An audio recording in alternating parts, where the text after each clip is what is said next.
কতদিন হয়ে গেল তোমাদের রাজসভা বন্ধ? হ্যাঁ, আচ্ছা, মহারাজ যদি বেতন দিতে না পারেন তাহলে রাজসভা খোলা রেখে কি লাভ বলো তো?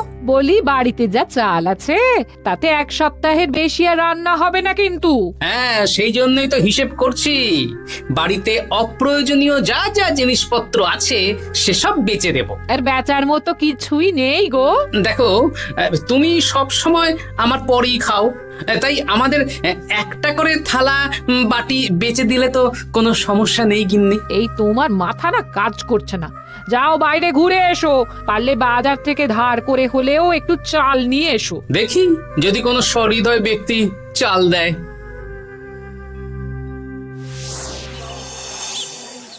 না গোপাল দাদা, বাজারের অবস্থা খুব খারাপ, আর আমি ধারে বিক্রি করছি না। আহা, আরে আমি কোনোদিন তোমার একানাও বাকি রেখেছি বলো? আমি বুঝতে পারছি গোপাল দাদা, কিন্তু আমিও নিরুপায়। গত মাসের বেতন এখনো পাইনি। মহারাজ অনির্দিষ্ট কালের জন্য রাজসভা বন্ধ রেখেছেন। বিশ্বাস করো, বিশ্বাস করো, বেতন পেলেই তোমার ধার আমি মিটিয়ে দেবো। এই সপ্তাহ খানেক আগে একই কথা বলে সেনাপতি ধারে 25 কেজি চাল নিয়ে গেছেন। এখন ওনার কোনোই পাত্তা নেই। কি যে করি, কাছের বন্ধু বলতে বিজ্ঞানী আর সভাকবি। দেখি ওদের বাড়িতে একবার ঢুঁ মেরে।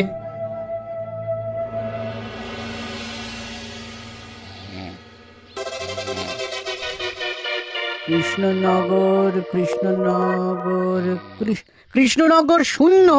হ্যাঁ, এবারে একটা মোহরও নেই। জাহাপানা সর্বনাশ হয়ে গেছে। কি হলো? পালে বাঘ পড়েছে নাকি? এই ঘুমের 12টা বাজিয়ে দিলে। জাহাপানা, এবারে কৃষ্ণনগর থেকে একটা মোহরও খাজনা আসেনি। হ্যাঁ, বলো কি? 1 মাস আগে বাৎসরিক খাজনা দেওয়ার শেষ দিন ছিল, কিন্তু এখনো একটা মোহরও খাজনা আসেনি। না জাহাপানা। পড়েছে এই বেগমের জন্য হীরের হার, হীরের কানের দুল, হীরের নাকছাবি বানাতে দিয়েছি। উজির, যা হোক করে কৃষ্ণনগর থেকে আমার খাজনা চাই চাই। তাহলে তো কৃষ্ণচন্দ্রকেই তলব করতে হবে। যা করার করো। বাবা, এই সময় তোমার শখ হয়েছে ময়না পোষা? আরে না না, আমি পুষিনি। একটা পশ্চিমের গ্রামে কদিন আগে ঘুরতে গিয়েছিলাম। আচ্ছা, ওখান থেকে নিয়ে এসেছো? না, তাও আনিনি, ছোলা খেতে দিয়েছিলাম। দেখি তারপর আমার পিছনে পিছনে উড়ে উড়ে চলে এসেছে। বাহ বাহ বাহ, এ তো ভালো কথা। বিয়ে তো করলে না, তাও একটা সঙ্গী জুটেছে। এ যে সে পাখি নয় গোপাল, এ ময়না কথা বলে, দেখবে। এই ময়না, বলো তো গোপাল এসেছে।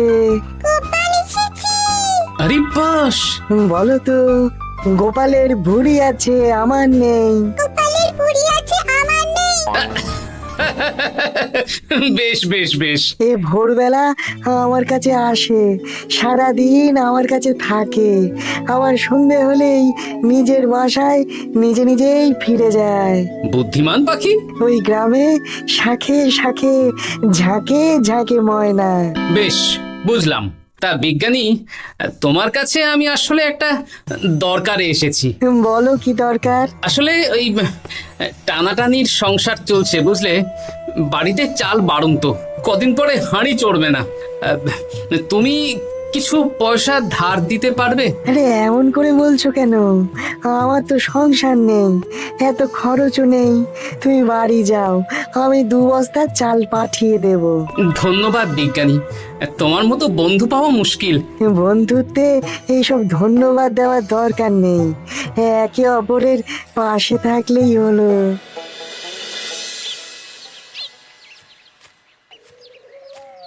এ কি গো, খালি হাতে ঢুকছো যে? বিজ্ঞানী আমাদের 2 বস্তা চাল পাঠাবে, তাই কিছুটা হলেও চিন্তা কমলো, বুঝলে। ওমা, এই তো সারা বাজার ঘুরে তো ধারে চাল পেলাম না। অগত্যা বিজ্ঞানীর বাড়ি গেলাম। উনি সত্যি তোমার বন্ধু? হ্যাঁ গিন্নি, জানি না কতদিন আমাদের রাজসভার সমস্যাটা চলবে। দেখি অন্য কোনো কাজে লাগতে হবে, বুঝলে। এই দেখো দেখো, যা করে তাড়াতাড়ি করো, এভাবে তো আর চলতে পারে না গো। কি নবাব বাহাদুর আমাকে ডাকছেন? হ্যাঁ, জাহাপনা আপনার উপরে রেগে আছেন। অতি সত্য বাহাদুর আপনাকে দেখা করতে বলেছেন। এবারে চাষাবাদের মন্দার কারণে রাজস্ব আদায় তেমন ভালো হয়নি, তাই খাজনা পাঠাতে পারিনি। আর কিছুদিন অপেক্ষা করতে বলুন, আমি ঠিক খাজনা পাঠিয়ে দেব। এখন আর খাজনা নিয়ে কথা বলবেন কিনা জানি না। আপনাকে নবাব এই আদেশ পাঠিয়েছেন, আপনি 2 দিনের মধ্যে নবাব বাহাদুরের সাথে দেখা করবেন। আচ্ছা ঠিক আছে।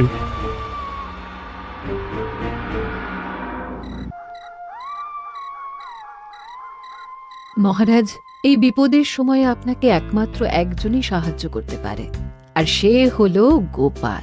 আমি কোন মুখে গোপালকে ডাকবো বলো তো রানী? দীর্ঘদিন ওদের বেতন দিতে পারছি না। গোপাল এরকম স্বার্থপর মানুষই নয় যে নিজের কাজের সময় কাজী আর কাজ ফুরলে বাজি হয়ে যাবে। আপনি একবার বলেই দেখুন না। বেশ, তাহলে আগামীকাল সকালেই গোপালকে ডেকে পাঠাচ্ছি।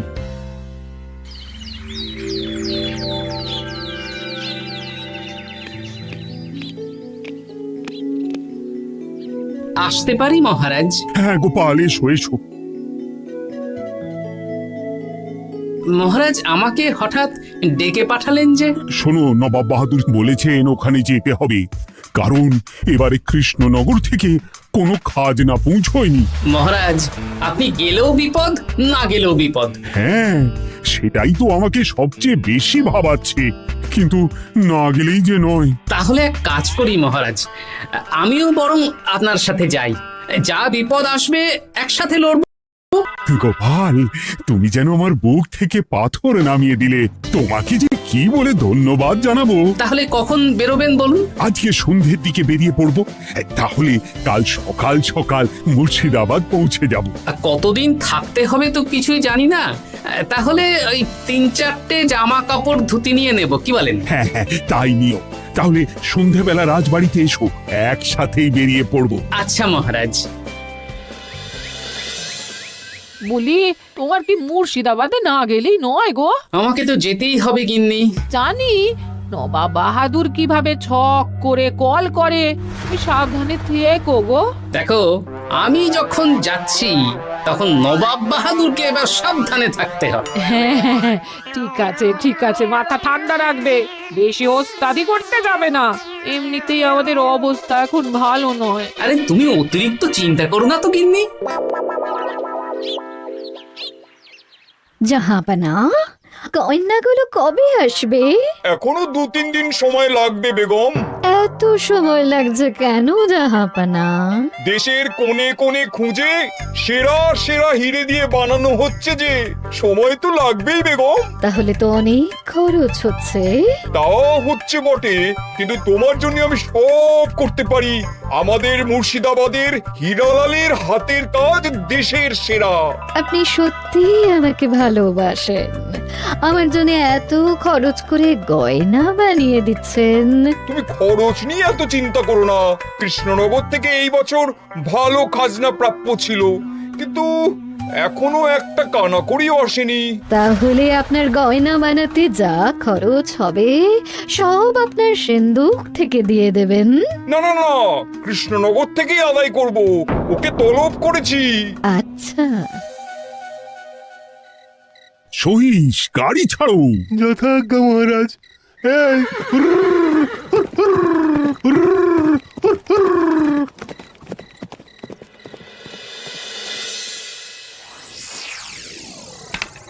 এত রাতে আবার কে এলো রে বাবা? খুলছি।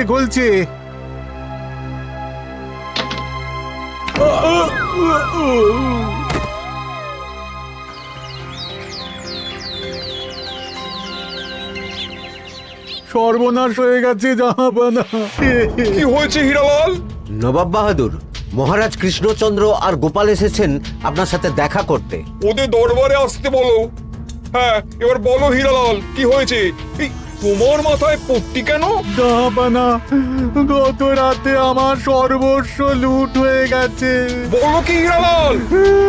তোমার কাছেই তো বেগমের হীরের সব গয়নাগাটি বানাতে দিয়েছিলাম। হ্যাঁ জাহাপানা, সব গেছে। আমার মাথায় মেরে সব লুট করে নিয়ে গেছে। এবার আমি কি করব জাহাপানা? বেগম সাহেবা, আপনার গয়না যে হীরালাল শেখরার কাছে জাহাপনা বানাতে দিয়েছিলেন, ওনার সব লুট হয়ে গেছে। মানে আমি এক্ষুনি নিজের কানে শুনে এলাম, এখন হীরালাল শেখরা এসেছে। আমি এক্ষুনি যাচ্ছি। কি করব জাহাপানা, আমার তো সব শেষ হয়ে গেল। আমি কোনো কথা শুনতে চাই না, আমার ওই হীরের গয়নাগুলো চাই। চাই বললেই তো পেয়ে যাবে না। এখন এই গয়না শুধু নয়, হীরালালের সব সোনা দানা চুরি হয়ে গেছে। সেগুলো খুঁজে পেতে হবে। বিগত কয়েক বছর আমার মুর্শিদাবাদে কোনো চুরি ডাকাতি হয়নি। প্রত্যেকটা গ্রামবাসী সুখে শান্তিতে আছে। বাইরের কোনো শত্রু আসারও সুযোগ নেই। গ্রামের সীমানায় দিন রাত প্রহরী থাকে। যদি এসেও থাকে, পালাতে পারবে না। এবারে তাহলে চোরটা কে বুঝবো কি করে? এসব সামান্য চোর ধরার কাজ আমার কাছে নস্যি। জাহাপনা, আপনি যদি কৃষ্ণনগরের এবছরের খাজনা মকুব করে দেন, তাহলে আমি চোর ধরার ক্ষেত্রে সাহায্য করতে পারি। ঠিক আছে কৃষ্ণচন্দ্র, তোমার এই গোপাল যদি চোর ধরে দিতে পারে, তাহলে এবছরের খাজনা মুকুব। আগে আমি ওই শেখরার সাথে একান্তে কিছু কথা বলতে চাই। বেশ, প্রহরী প্রহরী, তুমি গোপাল আর শেখরাকে একটা ঘরে নিয়ে যাও। আসুন। এবার আপনি চুরির ঘটনাটা বলুন। চুরি না, ডাকাতি। সে যাই হোক, বলুন বলুন। গতকাল রাতে, তারপর সকালে জ্ঞান ফিরে ঘরে গিয়ে দেখি সব ফাঁকা। আমার ঘরের সাথেই লাগোয়া দোকান। আচ্ছা, দেখুন, আমি আপনার কথা শুনে আর একটু আগের যা আলোচনা শুনলাম, তার থেকে মনে হচ্ছে এই চোর স্থানীয় চোর। কি করে বুঝলেন? কারণ বাইরের চোর হলে তো এত নিখুঁত কাজ করা সম্ভব নয়। চোর নিশ্চয়ই আপনাকে ব্যক্তিগতভাবে চেনে। হ্যাঁ, এবার মশাই আপনি বলুন তো, আপনার কোনো শত্রু আছে? না, শত্রু নেই তেমন। আমার সাথে কারো সম্পর্ক খারাপ নেই। আর আমাদের পাড়ায় সবাই ব্যবসায়ী, সবাই সম্ভ্রান্ত লোকজন। বেশ, তাহলে সব ব্যবসায়ীদেরকেই ডাকতে হবে। আমি নবাব বাহাদুরকে বলে দিচ্ছি, আপনি এখন আসুন। নবাব বাহাদুর, আপনি ওই গ্রামের সকল ব্যবসায়ীদের আপনার মহলে ডাকার ব্যবস্থা করুন। সবাই কিন্তু বেশ সম্ভ্রান্ত ব্যবসায়ী। সে হোক না, ওই গ্রামে তো সবাই ব্যবসায়ী, আর বাইরের কোনো লোক গ্রামে ঢোকেনি বা বাইরেও যায়নি। তাই যদি কেউ চোর থেকে থাকে, তাহলে ওই ব্যবসায়ীদের মধ্যেই আছে। বেশ, আমি সবাইকে আমার মহলে নিয়ে আসার ব্যবস্থা করছি। আর একটা ফাঁকা বড় ঘর চাই, যেখানে চোর ধরার পরীক্ষা হবে। আর সেই ঘরে আমাদের কৃষ্ণনগরের ঘোড়া চোর ধরবে। হ্যাঁ, ঘোড়া চোর ধরবে? হ্যাঁ, যে ঘোড়ার গাড়িতে আমরা এসেছি সেই ঘোড়া। যদি চোর না ধরতে পারো, তাহলে পুরো খাজনা তো গায়ের জোরে নেব, সাথে সাথে কৃষ্ণনগরটাও কেড়ে নেবো। আমার উপর একটু ভরসা রাখুন নবাব বাহাদুর, আর যা বললাম করুন। বেশ, শুনুন, এই ঘরে আমার এক প্রিয় ঘোড়া আছে, আর সামনে একটা বালতিতে ছোলা সেদ্ধ রাখা আছে। আপনারা সকল ব্যবসায়ীগণ একে একে যাবেন, দরজা ভিতর থেকে বন্ধ করবেন, আর ঘোড়াকে এক মুঠো করে ছোলা খাইয়ে ফিরে আসবেন। তারপর কি বাড়ি চলে যাব? না, সবার ছোলা খাওয়ানো হয়ে গেলে আমি ঘোড়ার কাছে যাব, আর ঘোড়া কানে কানে আমাকে বলে দেবে কে চোর। তাহলে আর দেরি কেন, সবাই একে একে যাও।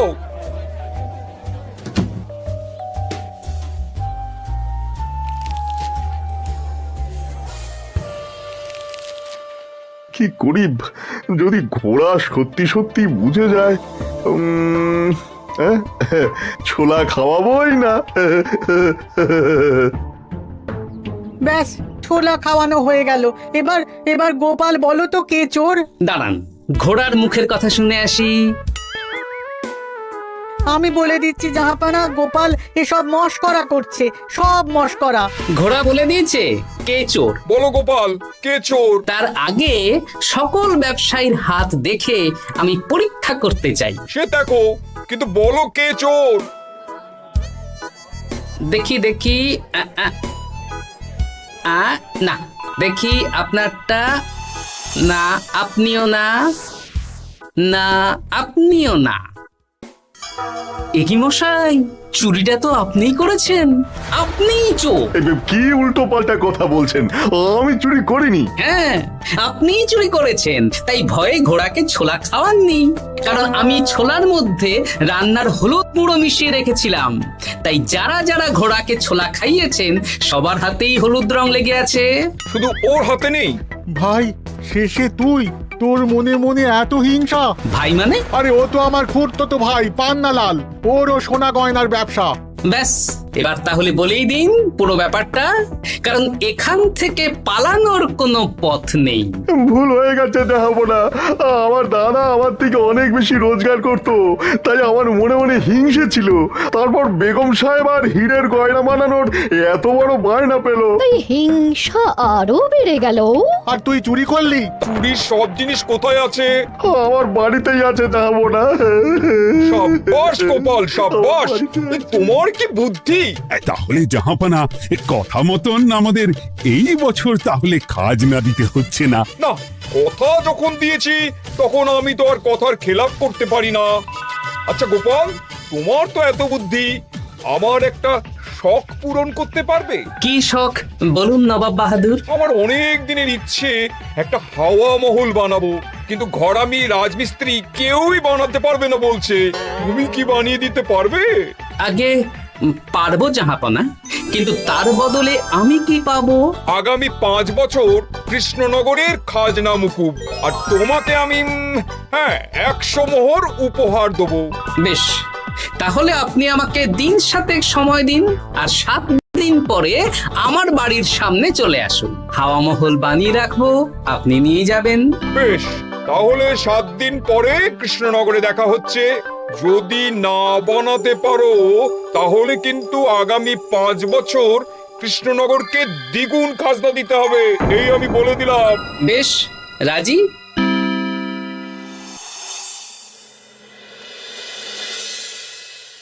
বেশ তো বড় মুখ করে বলে দিলে হাওয়া মহল বানাবে।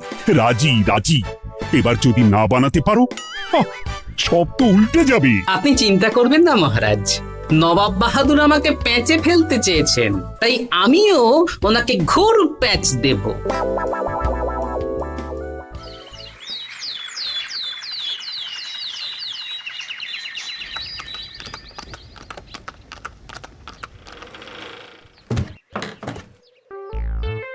কি গোপাল, আরে কোথায় আমার হাওয়া মহল? 7 দিন হয়ে গেছে তো, তাই মহল দেখতে চলে এলাম। কাজ একদম শেষ পর্যায়ে, চলুন পশ্চিমের মাঠে চলুন। গিন্নি, তুমি মহারাজকে খবর দাও আর বলো পশ্চিমের মাঠে চলে আসতে। আরে তাড়াতাড়ি কর, তাড়াতাড়ি কর। ওই দেখুন, আপনার হাওয়া মহল তৈরি হয়ে গেছে। কই? উপরে দেখুন। ওরে, নবাবের হাওয়া মহল বলে কথা, ইট কথা হয়ে গেছে। এবার রং কর, রং কর। হাওয়া মহল রং করছি তো, এত তাড়া দিস না। আরে তাড়াতাড়ি কর, তাড়াতাড়ি কর। আরে এসব আবার কি? ময়না পাখি হাওয়া মহল তৈরি করছে? হ্যাঁ, হাওয়া মহল তো, তাই হাওয়াতেই তৈরি হচ্ছে। হাওয়া তো আর চোখে দেখা যায় না, আমি তৈরি করিয়ে দিয়েছি। এবার জাহাপানা আপনি নিয়ে যান। হয়ে গেল, এবারেও গোপাল দাও মেরে দিল। মানে আমি কি করে? সে তো জানি না জাহাপনা, আপনি বলেছিলেন হাওয়া মহল বানিয়ে দিতে হবে, আর আমি আপনার আবদার পূরণ করেছি। এখন আগামী 5 বছর আমরা খাজনা মুক্ত। সাব্বাস গোপাল। ওরে, রংটা ভালো করে কর, ভালো করে কর। নবাবের হাওয়া মহল। গোপাল, তুমি সত্যিই বুদ্ধিমান, তোমার বুদ্ধির জবাব নেই। শোনো, আগামী 5 বছর কৃষ্ণনগরের খাজনা মুকুব, আর এই নাও তোমার 100 মোহর উপহার। এবার বলো, তুমি এই অসম্ভবকে সম্ভব করলে কি করে? আমি বুঝতেই পেরেছিলাম, আপনার মুর্শিদাবাদের চোর ধরার পরে আপনি আমাকে যখন হাওয়া মহল বানাতে বললেন, তখন নিশ্চয়ই কোনো উদ্দেশ্য আছে। কারণ আপনি তো মন থেকে চাননি যে খাজনা না দিয়ে আমরা মুক্তি পাই। তাই গোপাল এই চালটা চাললো। যদিও আমি গোপালকে একটু সাহায্য করেছি। কিরকম সাহায্য? কদিন আগে আমি বিজ্ঞানীর ঘরে গিয়ে দেখি একটা ময়না হুবহু মানুষের মতন কথা বলছে। আর বিজ্ঞানী বলল এরকম অনেক ময়না পাখি আছে। ব্যাস এই এক সপ্তাহ ধরে আমি ময়নাগুলোকে বিভিন্ন বুলি শেখালাম আর ওরা সেগুলোই বলে চলেছে। নয় হ্যাঁ। ওরে রংটা ভালো করে কর, ভালো করে কর, নবাবের হাওয়া মহল। মহারাজ 100 মোহর আপনি রাখুন। আমাদের সব সভাসদদের এই মোহর থেকেই আপাতত বেতন দিয়ে রাজসভা শুরু করুন। ধন্যবাদ গোপাল, তোমাকে আমার সভাসদ পেয়ে আমরা সবাই ধন্য। আর বিজ্ঞানীকেও।